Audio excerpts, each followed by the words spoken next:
ijwi ry'impanuro Munyakuri. Ngabwira Nyagose njyafitse bavuze ngo baraza bakaba atari bagera hano.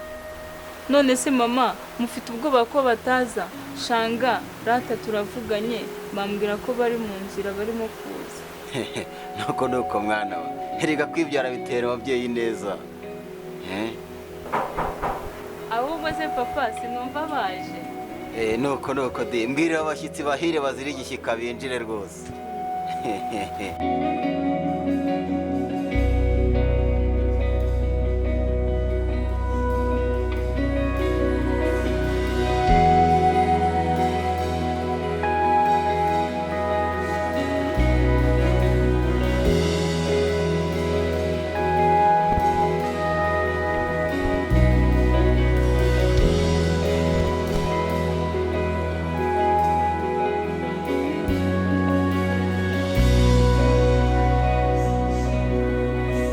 Gwagajame nka y'umusengo niko muko abo ne bashyitsi wambwiraga.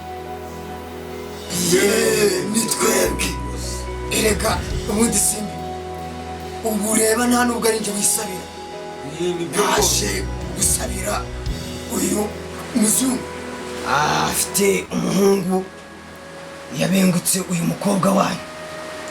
Niyo mpamvu rero twari twaje kugira ngo tubiganire. Imyaka mike ifite urihaze ku buryo ujya kwiyahura.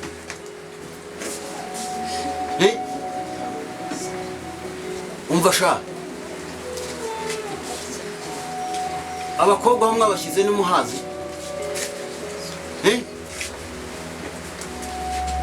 Ntabwo umuhazi.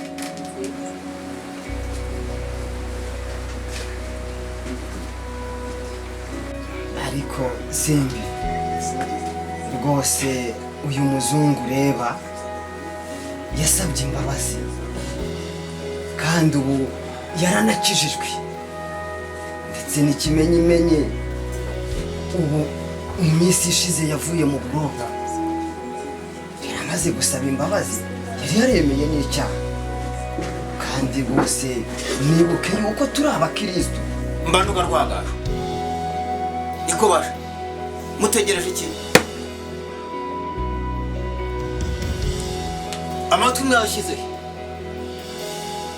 mba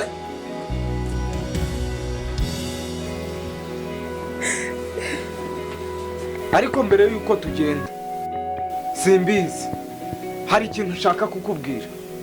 vuga ntu Ndi kukubwira ngo kuba hari abakristo baba batababarira, abandi badashoboye kwaka imbabazi, abandi badashoboye kubohoka mu mutima, abo bakristo ntibazajya mu ijuru.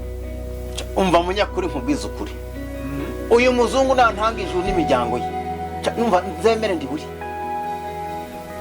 None se simbizi ko turi abakristo hari umuryango wakoze ibyaha ugasaba imbabazi, hari n'umuntu uzisabwa akanga kuzitanga, ubwo tubare yuko uzajya mu ijuru ari izi.